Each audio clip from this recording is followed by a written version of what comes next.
Boa noite.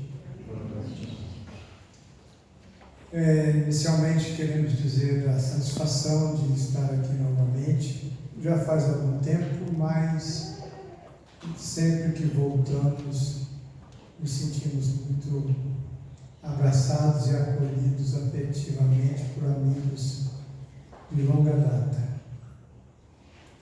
O tema da noite é depressão, suicídio, causas e soluções. Nós vamos fazer uma abordagem à luz da doutrina espírita, é claro, buscando compreender algumas raízes, causas que nos levam muitas vezes por caminhos que nem imaginamos que poderíamos cair, ou muitas vezes amigos, parentes, alguém que a gente nunca imaginou passa por uma depressão e muitas vezes vão para o suicídio. Se alguém nunca passou por isso, ou nunca teve alguém que passou por isso, talvez em algum momento vai encontrar uma situação assim, porque os dias atuais, onde a ditadura do materialismo ganha campo nos corações. E para os espíritas que atuam, o atendimento fraterno sempre é uma porta para que possamos acolher, esclarecer e consolar. Mas para seguir um tema tão valioso, nós queremos fazer um convite especial para alguém estar aqui conosco. Espero que vocês aceitem a presença dele, porque quando ele está aqui, a gente sente uma leveza tão grande, um carinho tão grande e um afeto que ultrapassa o raciocínio, porque consola num nível impensável. Queremos convidar Jesus. Aceitam? Então eu vou fazer um pedido. Podemos fechar os olhos um pouquinho, sentar confortavelmente. Vamos pensar em Jesus. Imagine você, nesse instante, sentindo o seu anjo da guarda pegando na sua mão, te levando até uma praia, te conduzindo por entre as areias, e você vê um barco se aproximando, alguém dentro do barco, seus cabelos aos ventos, vai se aproximando, é Jesus. E desce do barco, vem ao seu encontro. Sinta Jesus lhe abraçando. Sinta Jesus, a sua energia, o seu abraço. Isso. Muitas vezes queríamos esse abraço. Parecia tão distante. E nesse abraço, você sente Jesus dentro de você. E seu anjo da guarda pega na sua mão, ele traz de volta. Então podemos abrir os olhos, sentindo Jesus aqui no coração. Vamos caminhar juntos. Naquela época de Jesus, milhares de mulheres foram apedrejadas por terem sido pegas em adultério. Era da lei que toda mulher que fosse pega em adultério deveria ser apedrejada, numa hipocrisia sem tamanho, porque quando há alguém adúltero, ele não adultera sozinho, precisa de alguém parceiro do crime. Mas aquela mulher, eles pensaram em utilizá-la para tentar Jesus sobre a lei, ver se Jesus iria cumprir a lei. Pegaram e a levaram à frente de Jesus. Essa mulher adulterou e a lei diz que deve ser apedrejada. O que Jesus disse para eles? Atire a primeira pedra quem estiver sem pecado. Então Jesus começou a escrever na areia hipocrisia, uma série de desvirtudes do comportamento, e os mais idosos foram saindo, e um a um foram saindo, e ficou só a mulher. Só ela, Jesus e os discípulos. E Jesus então disse para ela: ninguém te condenou, eu também não te condeno. Vá e não tornes a pecar.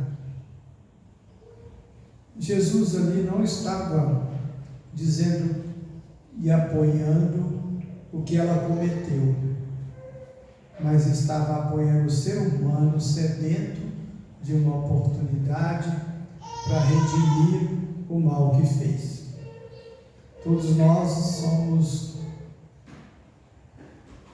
frágeis, não maus. Mesmo quando nós praticamos uma maldade, no fundo, o que mais queremos é ser felizes. Mas conta-nos o Espírito Amélia Rodrigues, pela psicografia de Divaldo Pereira Franco, no livro Pelos Caminhos de Jesus, que aquela mulher não sabia mais o que fazer. Ela foi embora, mas ela não tinha mais lar, ela não tinha onde ficar, ela não era respeitada por ninguém na comunidade, então ela ficou sem o que fazer, realmente abandonada. O seu marido não era mais seu marido, né? Era seu ex-marido. Então ela pensou em buscar Jesus e foi conversar com os discípulos e conseguiu, naquela noite mesmo,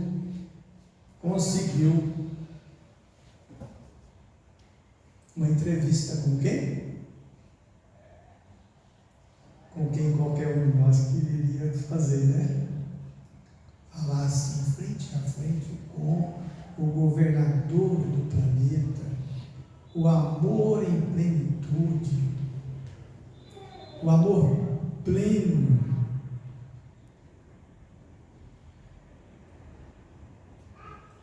Quem é que não gostaria?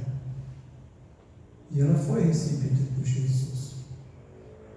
E ela disse para ele toda a sua história, que ela casou e tinha um sonho de um casamento feliz, de uma família, todo o sonho acho que de todas as mulheres que casam, é ter uma vida feliz. A felicidade é o que ela sonhava, o que ela almejava, a felicidade. Nenhuma mulher casa para ser infeliz. Então, esse era o seu sonho. Mas o seu marido infelizmente, não estava cumprindo com os deveres conjugais. Saía pela noitada, chegava dia amanhecendo, não se comprometeu com uma relação saudável, afetiva, amorosa, carinhosa, e não preenchia seu coração. Aí, ela permitiu algo que é a porta de entrada para os males da vida, seja qualquer um deles, principalmente a depressão. Alguém que se sente sem valor, sem motivo para viver. Ela permitiu sentir-se vítima do marido. Vítima.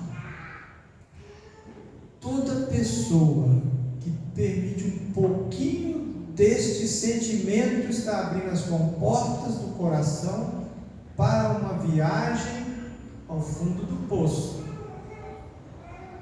Possivelmente. Ela permitiu. Porque não era aquilo que ela sonhava. Então ela começou a ficar muito angustiada. Até que começou a aparecer ali por perto alguém que lhe ofereceu o carinho que ela almejava. Ela disse para Jesus que inicialmente ela não aceitou, mas cada vez que passava uma noite, outra e outra, ela ia ficando mais sedenta de afeto, até o dia que ela cedeu. E foi aí que tudo aconteceu. Ela contava para Jesus chorando muito, muito. Jesus a recebeu com muito carinho, a acolheu com muito amor. Então ela dizia para Jesus: me dê uma luz, um caminho, não tem para onde ir. E Jesus ouve o pedido: um caminho, uma luz. Quem é que não quer um caminho e uma luz para iluminar o caminho? Quantos de nós passamos por dilemas querendo um caminho e uma luz? E ela pediu um caminho e uma luz. Então Jesus reflete junto com ela da hipocrisia, da sociedade que esquece rapidamente das virtudes e que condena todas as pessoas. E diz a ela: vá, confie em Deus e espere. E pode ser que um dia seu marido possa precisar de você. Então Jesus aconselhou fé, confiança e esperança. O que é a confiança?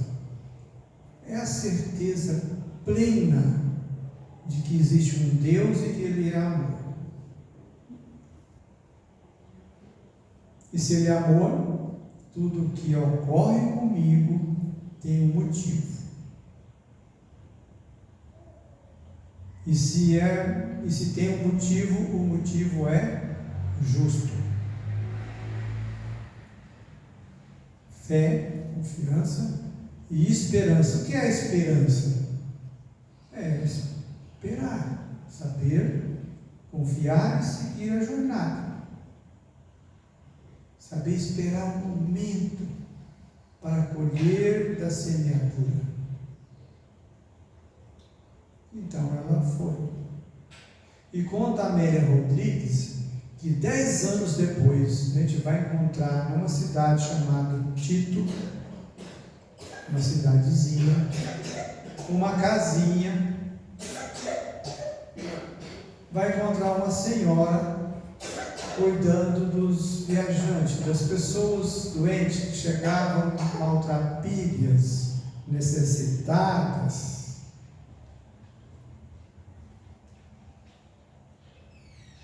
E num dia chega um senhor todo aos frangalhos, machucado, todo cheio de feridas. Eu ia falar Pereba, mas Pereba é lá em Goiás, né? Todo ferido. E ela cuida dele. E quando está cuidando dele, ela começa a dizer para ele de Jesus. E fala de Jesus, fala dos ensinamentos de Jesus, que Jesus apresentou a vida imortal, apresentou que o reino não é desse mundo, que o reino das virtudes, da vivência das virtudes, que é que nos eleva a alma, que podemos cuidar desse reino em nossa consciência e da justiça divina no coração, que tudo mais nos é acrescentado, que Jesus ensinou sobre a reencarnação. E ele, escutando aquilo, ele disse para ela assim: mas esse Jesus, você o conhece para poder saber que é verdade? Esse Jesus não é aquele carpinteiro que morreu na cruz entre os bandidos? Ela disse: é, mas eu o conheci e sei que é verdade. Ele me libertou da morte. E aí o homem virou para ela e disse assim: mas eu odiei esse Jesus. Ela disse: por quê? Porque ele salvou a minha esposa que adulterou contra mim, e para mim ele não disse uma única palavra. E eu o odiei. E me afundei mais ainda nas bebidas e na farra. Só que o tempo passou e eu acordei, aquilo não estava me satisfazendo, e eu quis buscar a vida de volta. E eu senti o amor que eu sentia pela minha esposa, que eu tinha abandonado emocionalmente. E eu quis me redimir e passei anos buscando, procurando pela minha esposa e nunca a encontrei. Eu amava tanto ela, mas eu fui tão frágil. Ela percebeu naquele momento que se tratava do seu marido todo diferente, machucado. Não revelou-se, diz o Espírito Amélia Rodrigues. O acolheu, falou: vamos aprender com Jesus. E essa lição da mulher adúltera, ela nos ajudará a compreender os aspectos que nós trouxemos para essa noite. Nós vamos abordar 3 aspectos: o vitimismo, a questão da caridade e da interferência espiritual. O primeiro aspecto é do vitimismo. O que é o vitimismo? É nós acharmos que somos vítimas de algo, de alguém, de algum acontecimento, de uma situação. Sentir-se vítima é acreditar que algo está errado. E aí vale refletir: existe algo errado?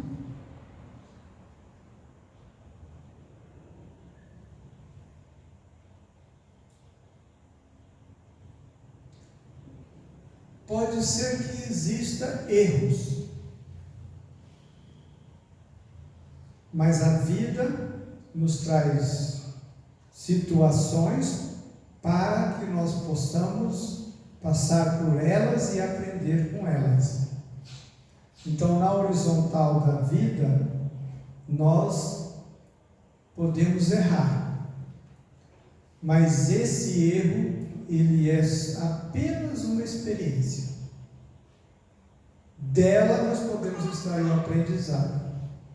Então, na vertical da vida, não há nada que esteja errado conosco. Não há nada que aconteça conosco que é contra nós. Não há nada. Tudo que acontece conosco é instrumento a favor de nós. Desde as mínimas questões da vida até as maiores, são a favor do nosso projeto de vida, da nossa felicidade. Nem a perda de um ente querido, perda no sentido de que partiu, é contra nós. Nem isso. Porque o projeto de Deus é muito maior do que a gente pode imaginar. É para a nossa felicidade. Estamos falando da questão 115 do Livro dos Espíritos, que é uma questão que a gente sempre volta nela, porque ela é uma questão basilar para a nossa missão como espírito imortal.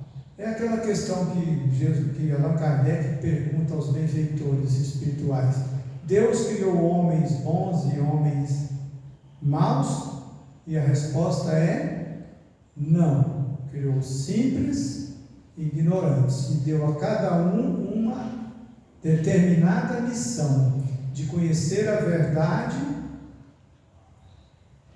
para se aproximar dele e alcançar a pura e eterna felicidade. Passando pelas provas é que se tem o conhecimento da verdade. Uns aceitam submissos e outros estamos aqui hoje à noite. Somos aqueles que murmuramos, que nos afastamos da casa do Pai. Veja, a questão ela está dizendo das provas. O que são provas? Provas não são dolorosas, provas são experiências. A dor é consequência de negar o aprendizado pelo amor, e vem um convite da dor. Então, provas são experimentos. Qualquer ato que aconteça, ele pode nos aprisionar e pode nos libertar. Qualquer ato. A partir do momento que nós compreendemos isso, nós começamos a observar tudo o que acontece conosco e investigar qual é o convite daquela experiência, qual é o convite daquela situação. Vamos dar um exemplo prático. Se você nunca cozinhou arroz e vai fazer uma panela de arroz e sai salgada, esse arroz saiu errado? Sim ou não?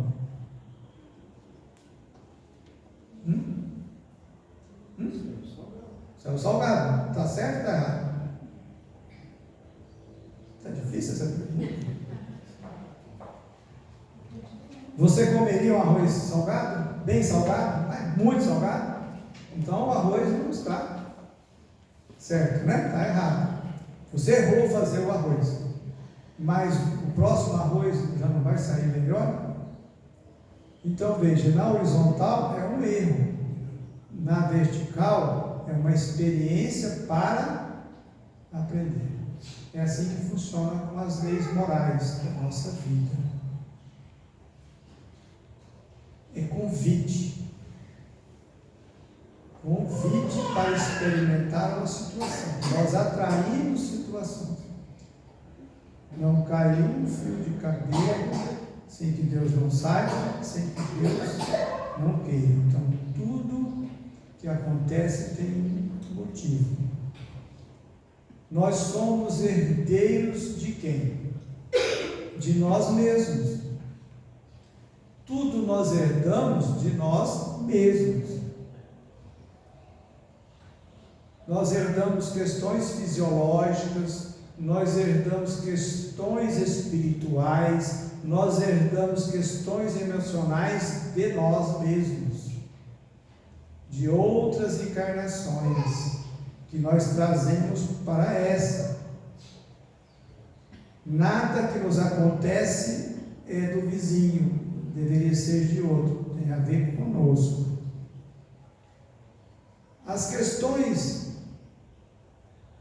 emocionais que nós vivenciamos hoje, elas não são novas no nosso comportamento. Elas são aquilo que nós já conseguimos vivenciar. Elas não estão aqui pela primeira vez. Podem ser semeadura dessa vida e pode ser de outras encarnações. Nós conhecemos uma pessoa que desde criança ela tinha impulso ao suicídio. Ela tinha de proteger no apartamento que ela morava com redes, porque ela tinha medo daquela situação. Ela não conseguia ficar sozinha com medo de pular. E aí, numa terapia, ela teve uma regressão e ela suicidou algumas vezes. Então, por que ela estava com medo de repetir aquilo que ela já tinha feito algumas vezes? Então, ela é herdeira de si mesma. Mas ela poderia ir para o vitimismo, não poderia? Por que eu sou assim?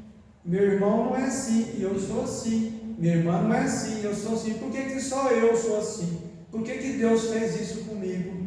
Por que eu sinto esse desejo de saltar? Herdeiro de si mesmo.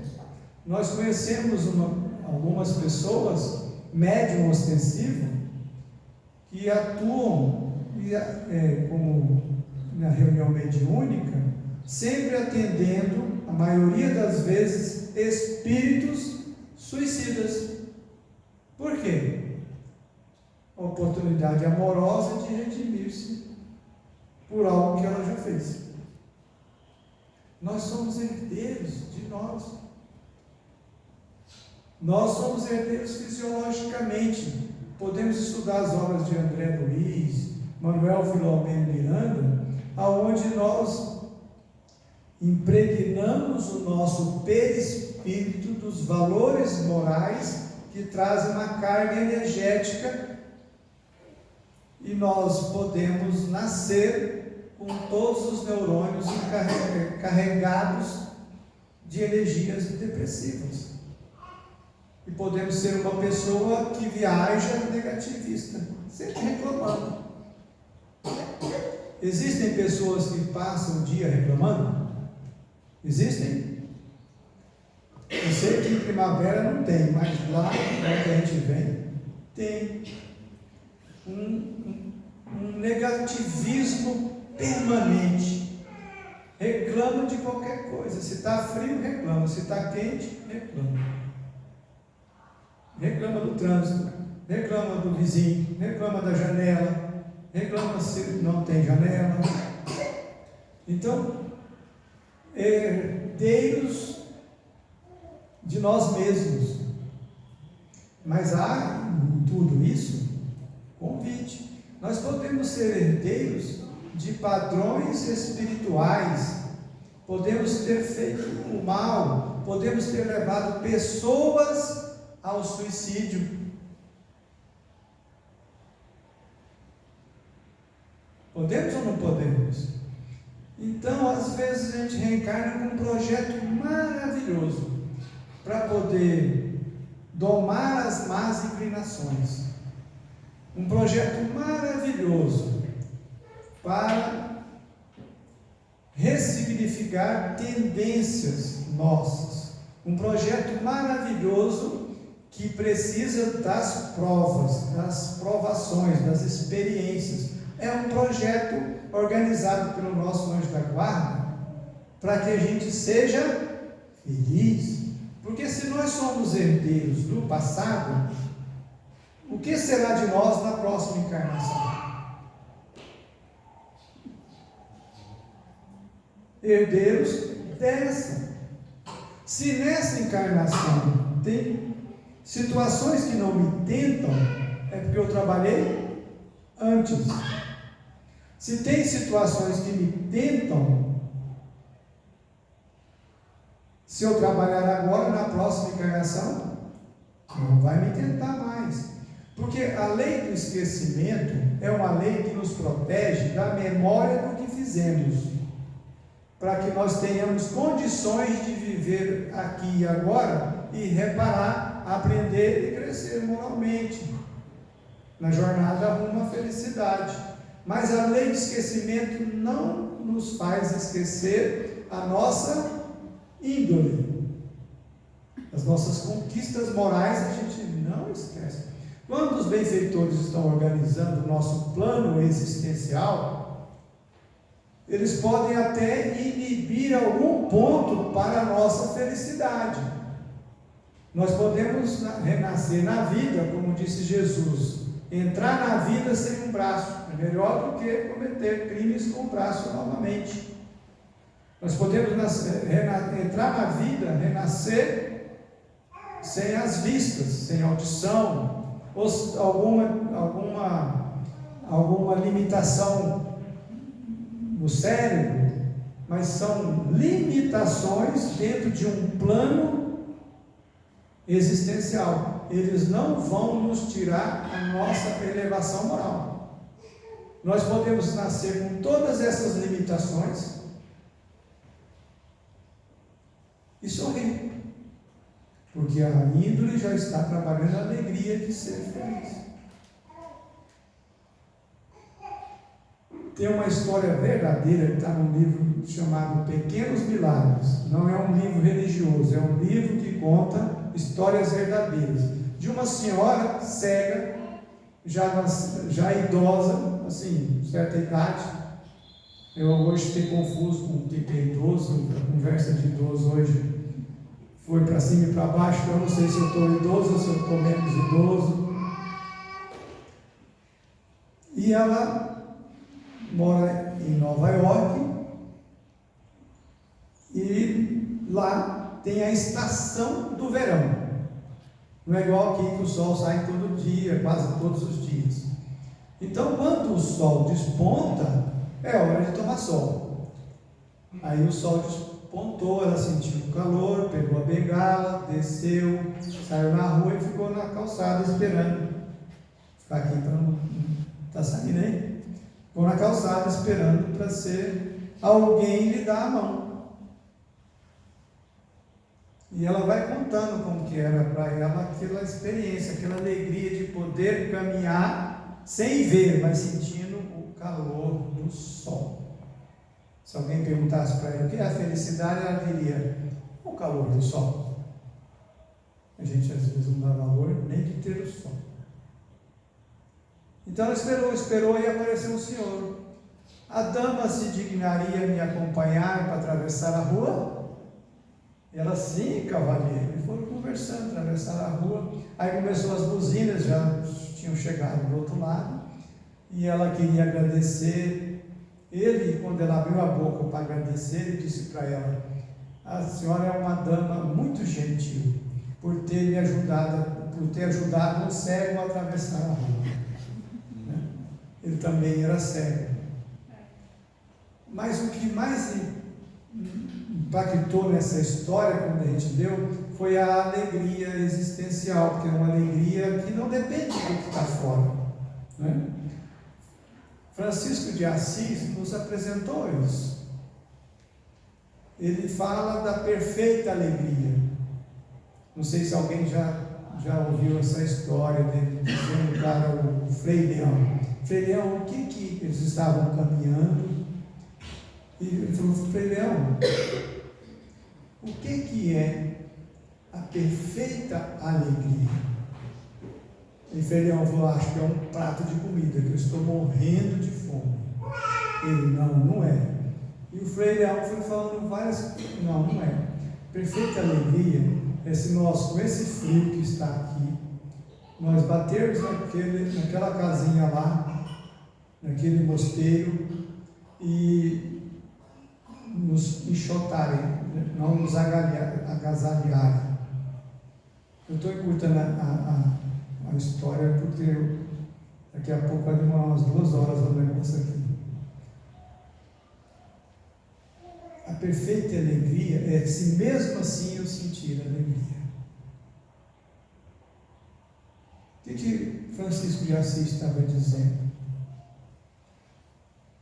Que a alegria não depende das coisas de fora.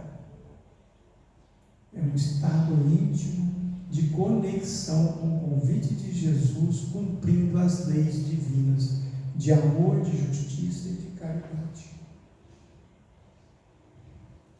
Quando Francisco foi preso numa cela pelo pai dele, ele tinha 24 anos e acordou para os valores da vida, o pai dele prendia ele numa celazinha. Não sei se alguém já assistiu um filme de Francisco de Assis.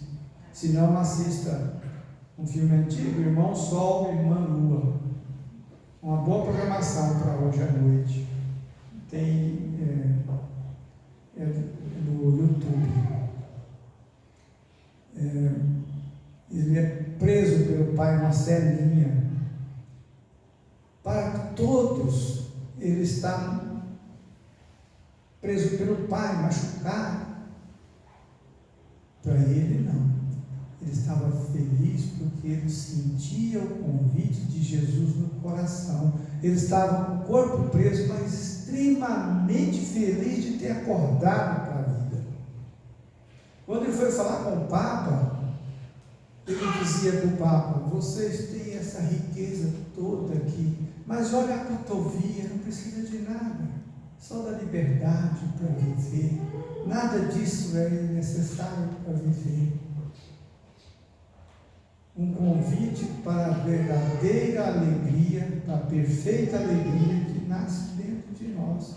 A nossa alegria existencial não são as coisas, não são as coisas não nos frustrarem, porque vai sempre trazer uma nova situação na vida para que a gente possa desenvolver o alto amor. Então, sentir-se vítima é um caminho para a depressão e que pode levar ao suicídio. E é extremamente perigoso. Nós não estamos falando de acomodação nem de passividade, estamos falando de escolha, de mover-se para extrair um ser melhor da experiência.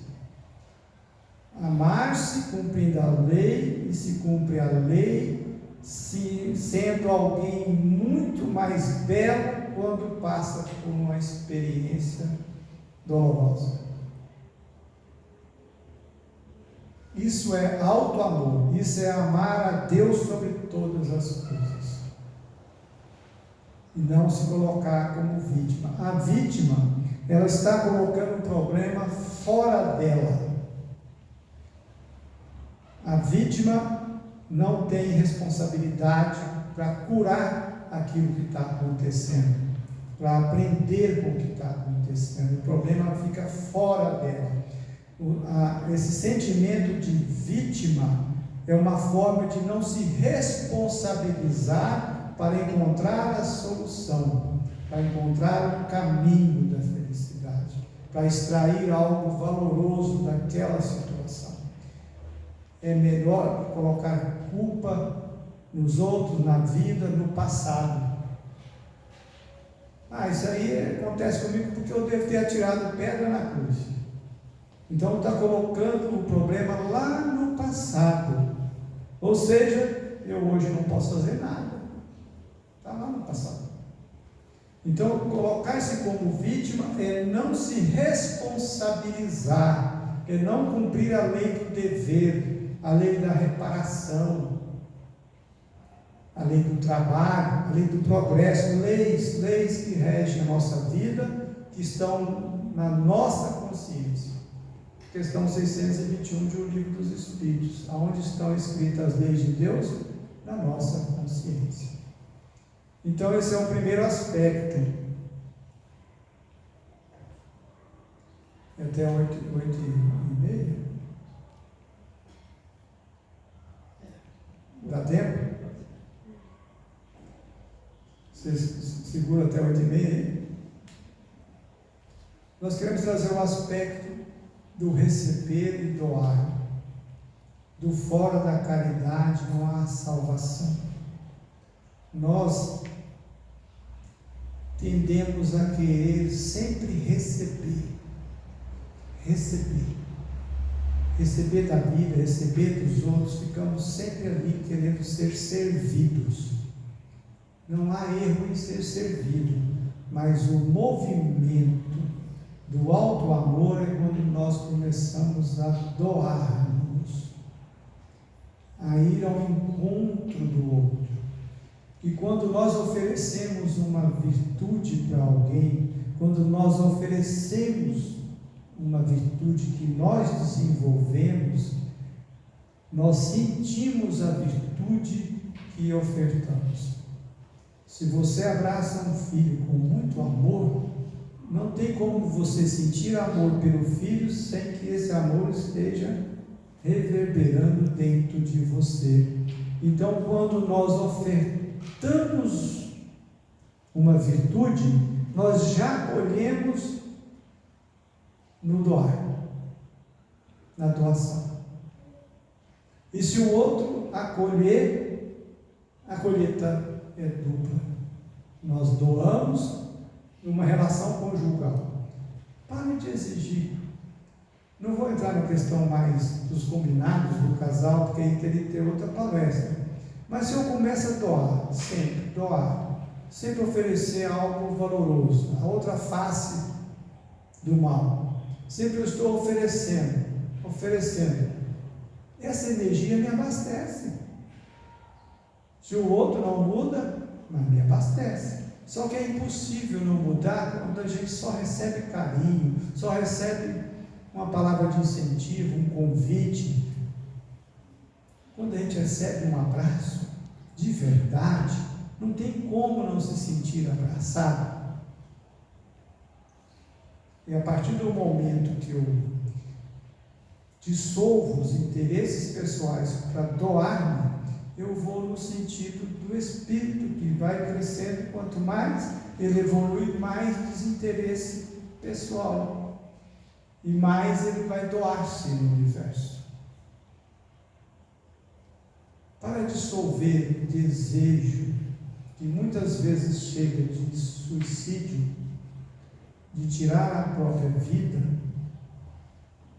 nós podemos utilizar a energia, a força que impulsiona para o desejo de se matar, a mesma força para se libertar do desejo de se matar.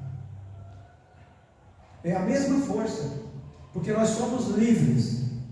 Daí, a liberdade nos impulsiona para essa vontade de libertar-se do desejo de se matar. Porque se nós lutarmos contra o desejo de se matar, quando nós lutamos contra um desejo, quem vence é o desejo. Qualquer um. Lutar contra, quem vence é o desejo. De forma que o convite é movermos-nos para usar a nossa força, porque somos livres, para dissolver o desejo de se matar. E aí a força do alto amor, da doação. Aonde nós formos, nós nos movemos para dar algo para a natureza, para os animais, doar algo para as pessoas. Um sorriso, um abraço, mas que seja genuíno, que seja da alma. Aí você sente e se abastece. E de repente as pessoas, você está rindo o quê? Não sei, eu estou feliz. Mas não aconteceu nada de bom, você ganhou na loteria? Não ganhei nada, mas eu estou feliz. Porque nós vamos nos abastecendo. Quando nós oferecemos uma virtude para o universo, essa virtude foi nós que criamos. É nossa. mais serenidade, mais paciência, mais compreensão, mais compaixão, é nós que desenvolvemos aqui. Quando alguém nos oferece, nós podemos receber ou não. Você já abraçou alguém com os braços para baixo, sim? Experimente abraçar um adolescente na frente da escola, na frente dos colegas, né? E ela fica assim: para, meus colegas estão vendo. E o seu abraço é tão carinhoso de ver seu filho, sua filha crescendo, né? Querendo formar personalidade. Você está recebendo na doação. Estou usando esses exemplos, mas eles são mais profundos em várias situações da vida. Mas esse exemplo é prático. Você está doando um abraço para alguém que não está te abraçando, e você está sentindo a energia do amor e do afeto no abraço. Você está feliz de ver seu filho crescendo, querendo buscar sua identidade, a felicidade. Então, por último, a interferência espiritual. Você chegando em casa, se tiver um livro, ou se tem Tormentos da Obsessão, né? Se não tiver, busque. Dá para pedir Tormentos da Obsessão. Nós vamos ver do espírito Manuel Flamengo Miranda descrevendo como que os espíritos atuam nos neurônios. Nos neurônios, que são aqueles que transmitem a felicidade, a alegria, a serotonina, a noradrenalina, são neurotransmissores que dependem do neurônio para transmitir. Olha lá, Tormentos da Obsessão, tem lá. Tem 1, ou tem 10, ou tem 20. Então, acetilcolina para a memória. Se você tem uma interferência espiritual no neurônio, a tendência é entrar numa monoideia de suicídio. Quantas pessoas nós já atendemos no atendimento fraterno, no centro espírita, que falam: eu fico com a ideia de suicidar o tempo todo, não consigo sair da ideia. Está ali toda uma interferência espiritual, onde existe um padrão, e eles vão ali interferindo nos neurônios. E aí ela toma remédio para depressão e não consegue sair daquela monoideia, interferência espiritual. Mas nós somos herdeiros de espíritos que estão atrás de nós para vingar, porque nós somos herdeiros de nós mesmos. São espíritos que vêm nos oferecer uma oportunidade de amá-los, de ressignificar a nossa postura.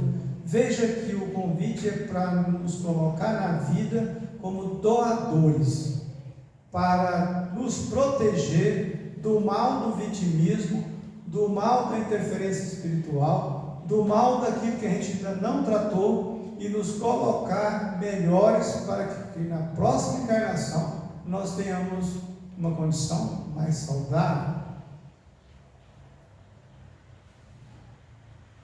E Francisco de Assis fez esse convite quando ele disse: onde houver ódio aqui dentro, que eu leve amor. Onde houver ofensa, aqui dentro, que eu leve o perdão. E ele foi trazido. Onde houver dúvida, que eu leve a fé. Onde houver erro, ele não disse onde houver erro, que eu leve o acerto. Onde houver erro, que eu leve a verdade. Onde houver desespero aqui dentro de mim, que eu leve a esperança. Onde houver tristeza, que eu leve a alegria. Onde houver trevas, que eu leve a luz. Ó Mestre, fazer que eu procure mais consolar do que ser consolado. Doar. Fazer que eu procure mais consolar que ser consolado. Como eu vou consolar? Eu me preenchi. Primeiro ele convida a trazer para dentro do coração o perdão, a verdade. Oh, Mestre, a gente procure mais consolar que ser consolado, compreender que ser compreendido, amar do que ser amado, pois é dando que se recebe, é perdoando que se é perdoado, e é morrendo que se vive para a vida eterna. Não importa a idade que você tem, a idade que eu tenho, qualquer aprendizado hoje modifica nosso perispírito. E isso significa que o nosso perispírito vai impregnar as condições do próximo corpo. O corpo é ponte. Então, qualquer aprendizado, não importa a sua idade, comece aqui e agora. É agora. E torne a sua próxima encarnação mais leve. Mas comece agora. Pois é dando que se recebe. Jesus nos abençoe e nos proteja, hoje e sempre.